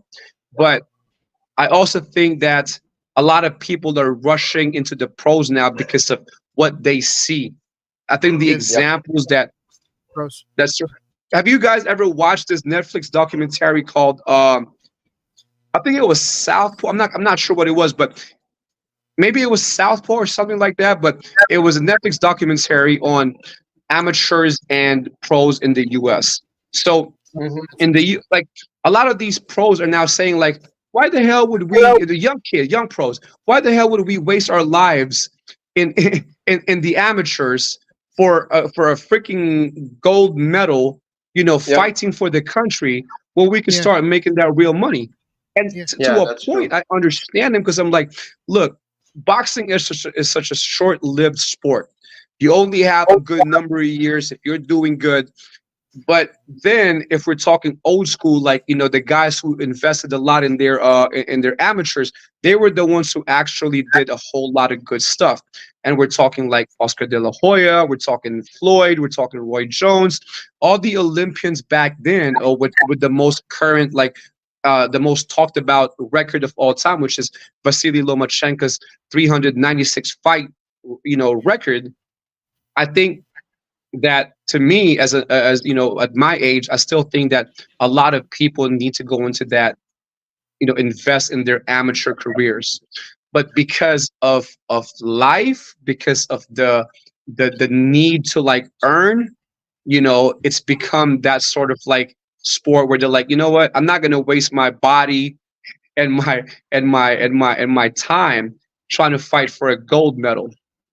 Mhm. I Counterpunch, think yes. The Counterpunch. title is Counterpunch. That's the one right there. Thank you, Poppy Dynamite's Weekend. Pipe and Dynamite's Weekend. Yeah, this is another boxing content creator here in the Philippines. I like So him, man. I I think, like him. He's got some good stuff. yeah, bro. I mean, for the most part. But by the way, do you understand Tagalog? You understand Tagalog, right? Parts of it, yes. Part. I can, Okay. I can, So I can, I can definitely understand more than I speak. But I think it's better that Okay. we speak in. We're not getting reported right now. You got whenever you guys talk Tagalog, I bet you there's some offensive shit in there. you guys get yourselves in trouble a little too much. yeah, we always get in trouble, bro. We always get in trouble, especially with content creators who are like that. I mean, that's the main reason why we're not as popular or as mainstream or as pangmasa, so to speak, is because a lot of But I people think said that's that. also a good thing, because I think a lot of people nowadays, especially in the combat sports industry, well, fuck, man, put it this way, right? You can't even, like, if you guys are worried, not worried. I mean, you guys are very unfiltered when you talk Tagalog and whatnot, and I understand a good part of what you got whenever I watch your shows and whatnot, right? And I feel like it's such a raw experience for people to see that, no matter if they like it or not. But it's the same as stand-up comedy, because so Mhm. many people are so sensitive nowadays that the only outlet we have as people to relax and unwind and just kind of make fun of like the everyday stuff is now being canceled as well. Like, whatever happened to like just, hey man, let me put my feet up a little bit and enjoy this nice dude talking shit and whatnot. Like that's how we kind of unplug. But now Mhm. you got guys like, oh, that ain't so nice, bro. Why are you in the stand-up comedy club in the first place? It doesn't make sense. And Exactly. and I think, as far as like on the term unpopular that you said, I think a lot of like the industry needs your that's why I'm always into it. Like I think it needs such a raw, unfiltered discussion that it weeds out the bandwagon fans. Mm. And Mhm. I've seen you guys have complete awesome conversations with people in the industry that actually uses their heads. Hey, I might Mhm. get a target on my chest right after this conversation too, because I'm hanging out with both of y'all. But at the end of the Yeah. day, it is what it is, right? I'm the most Yeah. unfiltered coach ever too. Like the other day, right? I was in the gym. I just finished like 4 rounds of sparring with the 98 kilogram guy. I was huffing and puffing, and some dude who was inquiring something comes up to me. He's like, "Hey, coach, can I ask you 5 questions right now?" I'm like, "Get the fuck out of my face right now. I will answer your questions later." What is wrong with you? It's like you see me about to throw up and shit, and you want to come up to me and you want to ask me 5 questions? Man, get the hell out of my face. But this I is not the think, right time. yeah, I was like, what? Like, and all my other students were looking at him like, bro, you're about to get your ass fucking whooped right now, yo. No, but I think the day and age has softened a lot of people up, that you can't have a healthy conversation about something. Like, how before we can say we agree to disagree, and we can be okay, Yep. we can part ways and have a good conversation. But now, if you side on one person, it automatically makes you a hater. Yes. Like, Wait, what? Yep. You Like, can't speak it doesn't make your- sense. So now I'm just like, look, man, talk your shit. Like, obviously in the combat sports industry, there's a lot of, you know, uh, displaced ego. Yes. The amount of what do you call that? Like masculinity that goes into it is very, very displaced. And this is the reason why I feel that the industry needs all you guys, because you're the neutral, real talk that happens within everybody else. Mhm. You know what I'm saying? So this is the reason why I actually share and show my other like guys your podcast, because I'm like, look, this is what's going on in the industry in the Philippines right now, and very few guys. Because look, let's admit the fact that if somebody says some shit about a particular, say for example, promotion, right? They will get blacklisted easily. Yeah. They're like, oh, this dude, this dude, this dude. It's just what it is. And then you get you'll never. They're so afraid to get cut out of a certain group. That's why they choose not to speak their piece. Mhm. But I'm like, bro, like if you're getting your ass whooped and your record is like 127 or something like that, Damn. then you might need to like take a piece of advice from some people. You know what I'm saying? Like, it's not bad to kind of open your ears and just say, you know what? They might be right. The Titos of fighting might actually have something to say. You know what I mean? But it's crazy, And man. It's crazy nowadays. yeah, it's super crazy. And I mean, to add what you just said, I think a huge reason why why me and JC can do what we're doing right now, is because we grew up in this community. We're part of the community. So people understand who we are. They personally know JC, they personally know me. So they know that if we talk about them, there's no disrespect. It's all about, and from the beginning, me and JC made sure, and we always tell everyone that the main reason why we're going on board with this, or the main reason why we're doing these types of conversations, is to educate people so that we can all learn from each other. Yeah. So every experience that a fighter has, or every conversation that we have with any particular fighter, is to help them. I mean, Right. my this page, JC's. I mean, we're always reported. This is not a monetized page, but we show up every Monday, and we want to highlight the fighters that needs to be highlighted. Like for example, like Charlie Suarez. Nobody really knows who Mm. Charlie Suarez is. If you're just a boxer, Right. if you're part of the boxing community, you know who Charlie Suarez is. But if you're part of the mainstream crowd, you kind of have you don't really have an idea who he is. So that's one of the main drivers that we have for doing the show, so that whoever's watching can say, "Oh, let me do a Google search on who Charlie Suarez is." Oh, wait a second, who is Arnel Yeah. Yeah. Bacunaje? That's all it Who is takes. Yes. Yeah, who is Carl James Martin? Carl James Martin is kind of getting that mainstream popularity right now. He has a really good team behind him. Who else? Raymart Gabalio. Raymart Gabalio from Sandman Boxing. The Omega Boys are taken care of. They have Doc J. They Yeah. have Yeah. they have Diego Bandido to create amazing content for them. So we're talking about the Their other fighters. content is crazy nice, man. Dude, Like dude, it's Diego short, but it's Bandido. like it's very eye catching. He's a very good. He's a film director, so Oh, that's he why. knows There how you to go. catch. Yeah, so he knows how to But I catch just want to people's also attention. insert the fact that me following JC's career in being super knowledgeable about a lot of things that's going on, not only locally but internationally, he's starting to remind me of a young. Correct me if I'm wrong. Remember Bert Sugar? Yeah, Bert Sugar.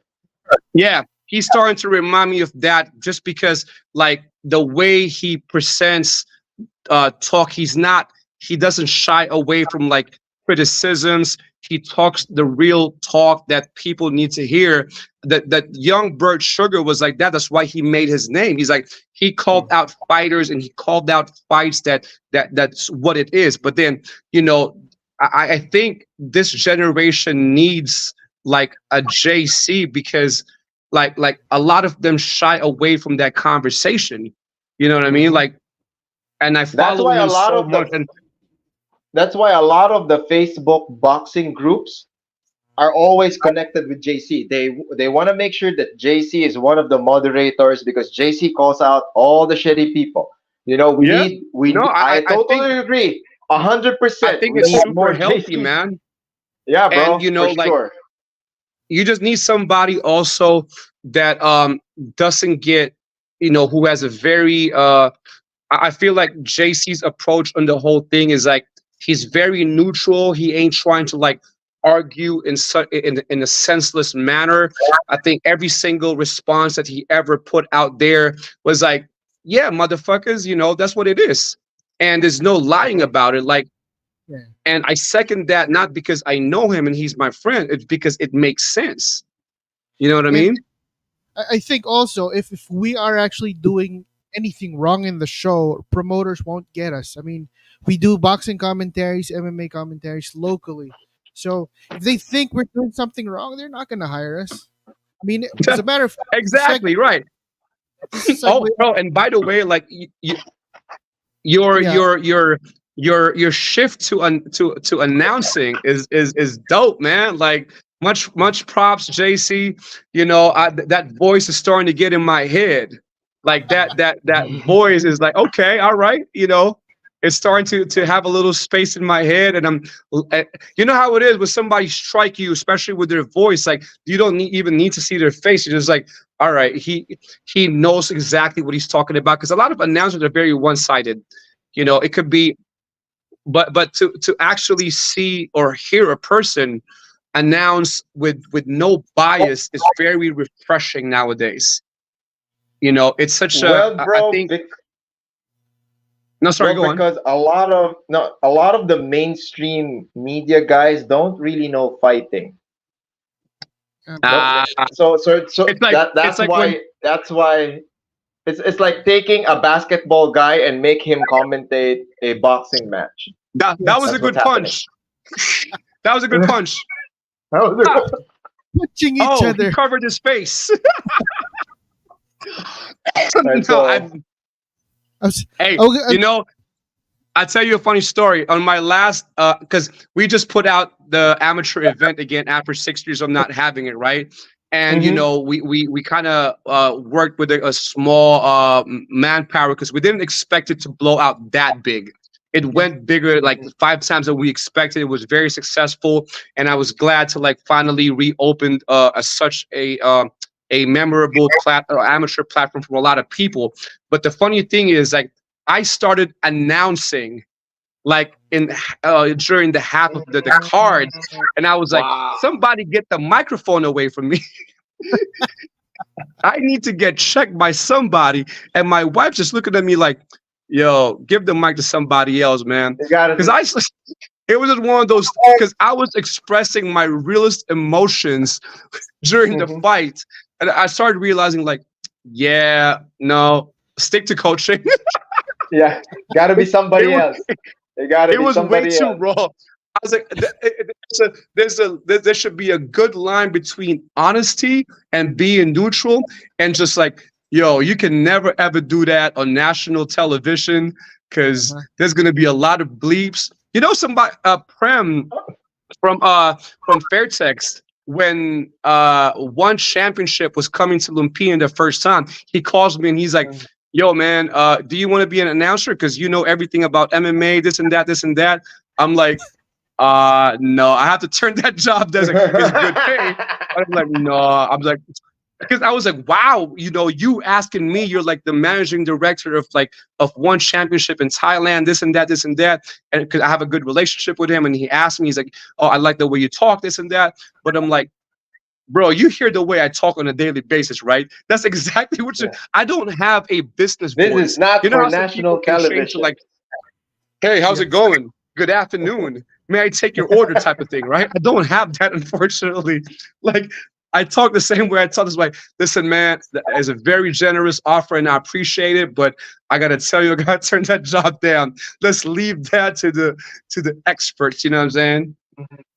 But yeah, it's been a wild ride, I think, as far as like the combat sports industry nowadays. Like, did you guys see that boxing match at one championship No, I with haven't. I Mehdi haven't. Zatut with Mehdi Zatut from Venom Camp, and they had this one. I think this was the one in Qatar. Yeah, Oh I think wow, they did one in Qatar. Okay. Yeah, I Yeah, that haven't. was I the haven't first time really. no, I haven't that really was the watched it. second time I seen boxing shoes in the one ring, except for the real boxing match between Sorung Bisai and Rodriguez that they did a while back. But the uh, first one was uh fuck man, Nat Wonder Girl mhm. and the That was Chinese girl. yeah, Song Jingnan, I think the band.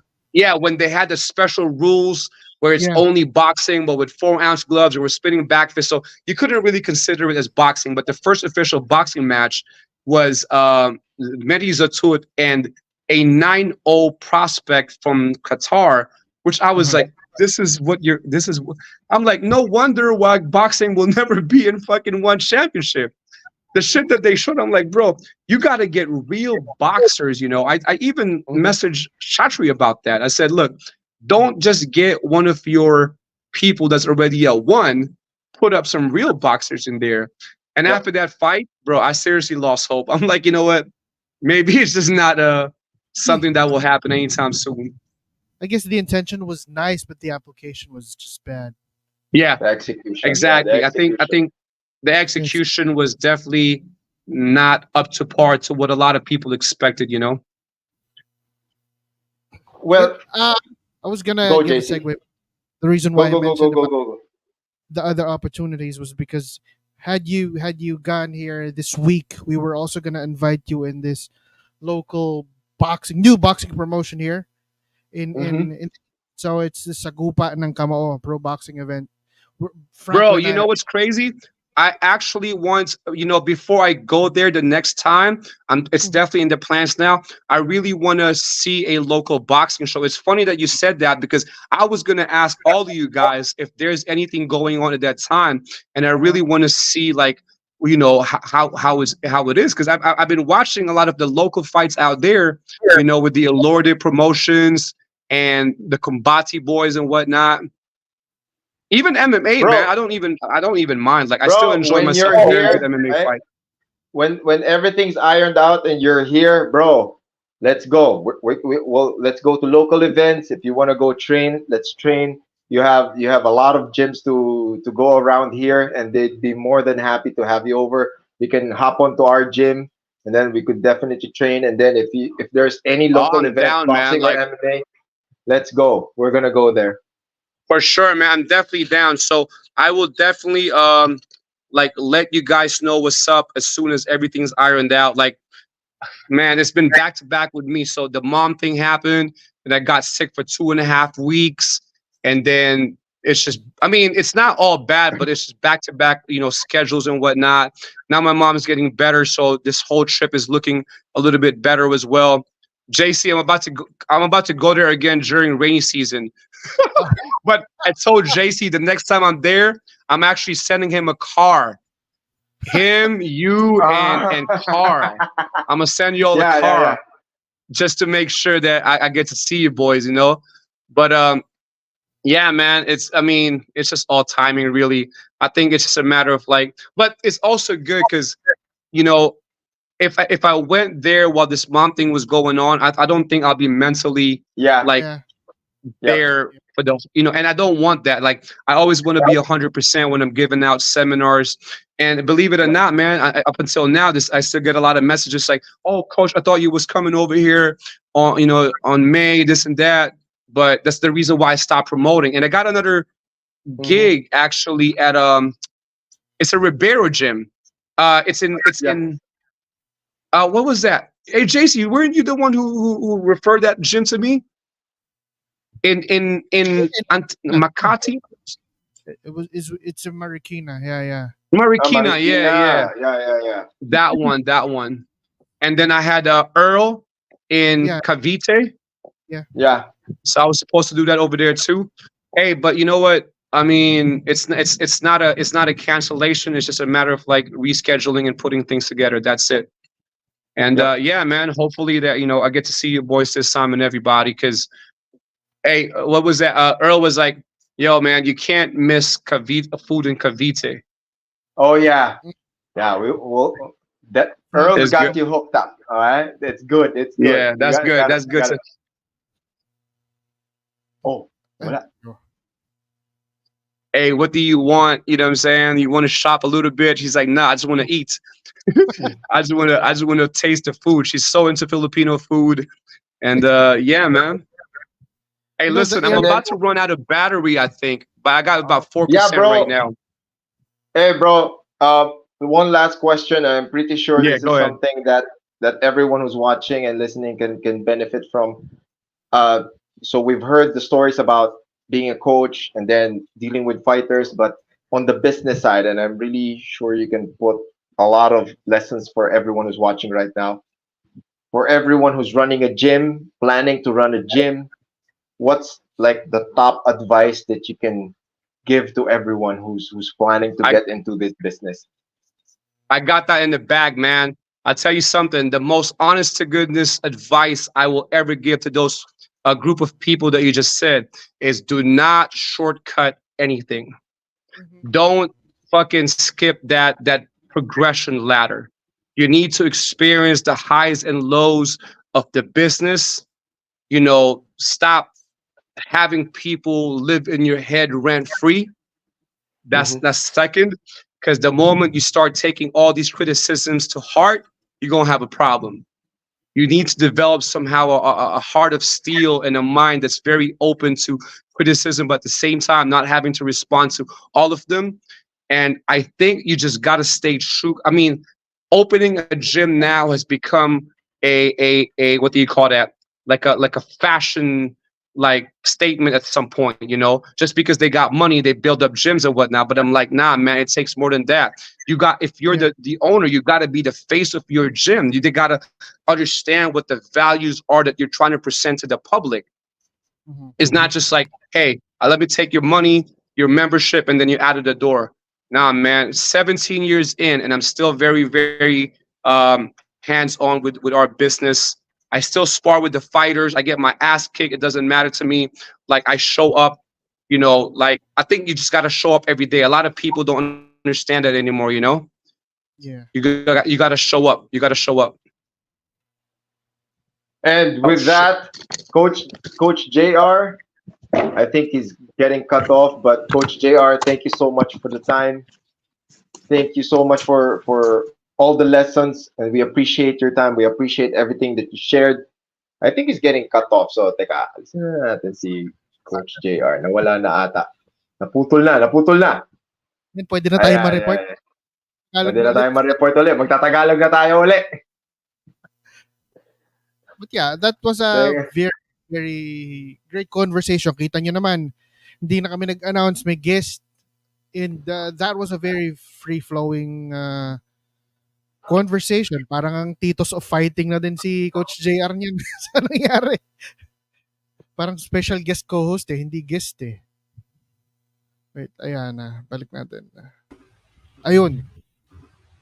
Ayan na. Nabalik na yung isa. Ayan. Teka lang. Yan. Yan, bumalik ka na Naglalag sa ba normal. ako? Parang naglalag ako eh. Ngayon, hindi na. Medyo malabo lang. Ayan, eto ngayon. Kanina Ayan. kasi parang naglalag ako eh. Kaya nalumipat akong ano eh. Parang bumaba yung resolution ng video mo dahil siguro sa connection. Oo. Internet problems. Pero that was Coach JR of Lions Head Boxing Academy in Thailand. Hopefully he gets to iron out his schedule and then he can visit the Philippines and do the Mythmaster series ng seminars.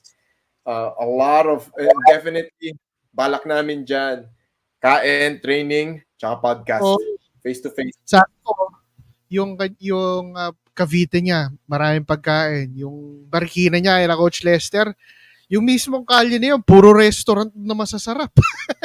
Paglabas Oo. mo pala ng Gara MMA, puro ano na dun eh. Panalo Oo, na na masarap. restaurant. May tapsihan na masarap dun eh. Tapos ni Vivian. O hindi, basta dinala ako nila Coach Lester dun. Sarap. Panalo. Panalo eh. Panalo talaga doon. Pero bakit hindi na rin pala natin nabanggit sa mga tao na si Coach Jayr for the information ng ibang mga ngayon lang siya nakita. He's also boxing coach to some of the champions sa One Championship. Katulad nila Rulloda, noon ni Stamp Fairtex. Yun nga yung nakalimutan. Gusto ko itanong sa kanya kanina, pero baka medyo mahirapan siya sagutin. Since he's one of the coaches of Stamp Fairtex sa boxing and makakalaban na ni Stamp si Denise, what's his take on that one? Kasi medyo Pinoy siya na ang kanyang fighter Thai, tapos makakalaban ng fighter niya Pinoy din. Medyo mahirap yun. Hindi, diba? Professional. So, maganda dyan, pag natuloy siya dito, tapos sana talaga matuloy na yung laban. Lagi na postpone yung laban na yun eh. So, sana talaga matuloy yung laban. Diba? Tapos, pag natuloy yun, then sakto kung darating si Coach Jayr dito, sakto mag face-to-face tayo na podcast, nakapag-record tayo para walang lag, tapos walang filter. Ayan. Diba? Sama-sama tayo. Gawin natin dun sa Makati Gym. Ha? Ila-live natin yun o re-record natin? Pwede. Kung anong mas. Pwede siguro record. Record, mas maganda quality nun. Oo, di ba? Tapos tawag dito, upload na lang natin.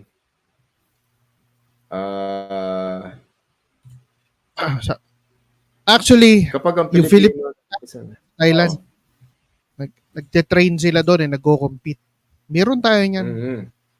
Meron. Oy, marami tayong magagaling na Muay Thai fighters ha. Shout out to the Muay Thai Association of the Philippines. Yan, tignan niyo po yung mga pangalan na yun. Okay? Philip Delarmino, si Islay Bumogaw, si Kylie Malyari, si Rechenio Sores. Yan. Yan, paki-Google, paki-Facebook. Yan. Mga napakagaling na mga Muay Thai fighters natin. Riel yata nandun na ulit eh. Riel Lampacan, yan, yung mga Lampacan brothers, the entire Lampacan family, the entire Delarmino family, and their teams, the teams they're creating, napakahusay. Diba? Si Coach Billy Alumno. So, tandaan po natin mga kaibigan, yan, another episode has gone by na pinilit po namin talaga na, kaya super thank you to Coach Jayr for his time. Very, a huge, a chunk of knowledge. Parang marami pa akong gusto sanang itanong, pero there will be another time for that. Pero at least we got to have him on our show. We have yung mga hindi nakakakilala kay Coach Jayr, at least nakilala niyo siya. You can go follow him on his social media, Facebook, Instagram, TikTok, and then support everything that he's doing. He's a very knowledgeable guy. He's very passionate sa kanyang biro nyo 17 plus years in the business and he's still showing up, 'di ba? Still very hands-on. 'Di ba? Doon mo talaga nalalaman na. Pero prior to that, Lions Head Boxing Academy. Prior to that, nagko-coach na siya. Bago natayo yung Lions Head Boxing Academy, pagkakaalala ko, naging assistant coach pa sa Thai national boxing team. For you to be ganyan, ako, ibang klase yun. Tsaka magaling na coach si Coach Jayr. Okay? Hindi ko na natanong yung pangalan ng syempre, JC Reyes yan eh. Kailangan maganda lighting. Pag nag-recording kami sa DefTac Makati, makikita niyo yung mas maganda pa lighting namin. Diba? So, tandaan niyo po mga kaibigan, ha? DefTac Makati for Brazilian Jiu-Jitsu and Boxeo Makati Academy for boxing. Mag-open po tayo ng start small muna. Start small na boxing program sa Makati. It's gonna be, so hanapin niyo po. Boxeo Makati, that's the social media. Facebook, Instagram muna tayo. Diba? We're going to build that community and share what we know sa boxing. Kumuha rin tayo ng mga maayos na boxing coaches para tama yung pagtuturo. Siyempre, hindi naman masama na gusto nyo magpapawis, pero ang importante rin, kailangan meron kayong matutunan na tama. Yun ang importante. Yes. Kailangan meron kayong matutunan na tama. Kasi ayaw namin na ma-injure kayo. Ayaw namin na... So, ayan. Kaya rin tinanong ko si Coach Jayr kanina kasi, yun nga, we've been in this business for a very long time. And now, nag-evolve, lumalaki. Pag lumalaki yung space, lumalaki rin yung responsibilities. So I really wanted to get his input on that, and it hit home. So I very much appreciated yung mga sinabi ni Coach Jayr na yon. And feeling ko naman we're all our hearts are in the right place. So ang goal talaga namin is, syempre yan, mag-grow yung community, makapag-serve ng maayos, 'di ba? Di bali na yung mga hindi naman kami para sa lahat, pero yun nga, para sa mga tamang tao, doon tayo sa ano. Paano pag chinix daw sa puta, sipain ko talaga yun, ha? Layas. Tsaka Diyos ko naman, teka ito yun, ha? Di ba, pag ikaw, di ba, ikaw yung kliyente, pumatol ka dun sa kahit na sinong trainer, di ba, mapabakal gym or combat sports gym, di ba? Parang, di ba, sabihin na for whatever reason, di ba? A person's gotta eat, di ba? Pero, di ba, kailangan may kailangan may payoff di ba? Kailangan may, ano bang meron doon, di ba? Kasi sigurado, doon sa, kung sino yung trainer, jackpot siya. Kung ikaw yung kliyente, di ba? Ano bang meron doon? Ano makukuha mo doon, di ba? Oo nga. Di ba? Totoo lang, di ba? Hindi masyushota mo ba yun? Di ba? Parang magkaka-relationship kayong matino? Parang hindi rin di ba? Oo. Yeah. Di ba? Kung magtitikiman lang kayo, di go ahead, di ba? Pero yung tipong... Kaso makakasira din sa makakasira ng ano yun Kahit na anong angulo mo tignan, nakakasira ng dynamics ng gym yun di ba? Merong mag-feeling, di ba? Meron namang mag-a-assume, merong yun, tapos pag hindi nagkasundo or nag-away, mag-aaway sa gym. Di ba? Parang nakita ko na ata lahat yan, kaya tigil yung sakit sa ulo yun Ako talaga, dahilan ko lang talaga sa mga ganyang rules ko. Ayoko ng sakit sa ulo. Di ba? Masyadong, di ba? Wala na akong panahon para sa mga ganyan. Di ba? To everyone who's commented, maraming salamat sa comments, maraming salamat sa mga pag-i-engage. Okay, Papi Dynamite's Weekend, Wonderland, okay, Derek Clumsy Boy Wagas, of course, CRL, Teddy Borja Gumban. What's up, bro? Teddy Borja Gumban. Tama. Yan, si Imo Roñez. Sino pa ba? Yan, of course, yung mga staples natin, Harvey Lianan, Ronces AB Fight Club, Alfredo Melendres. Ayan, tinatanong nga ni Alfredo Melendres, skincare reveal daw. Tito JC. Ako na i-reveal pag pinost mo na yung picture natin. Grabe ka naman. Ayun naman pala May utang pa Diba? Carlo Adonis Ernesto, yan, lagi rin nagko-comment yan. Lagi nag-engage sa atin. Salamat sa'yo. Team Replay, for everyone who's watching Team Replay, yan, maraming salamat for watching and listening. Yung mga boxing groups sumusuporta sa atin, like Punch Boxing Forum, Pilipinas Boxing Enthusiasts, Jab Cross Pilipinas, and MMA Talk Philippines. Yan. Local MMA. MMA Talk Philippines. Kami napapanood. Diba? So, sakto yan.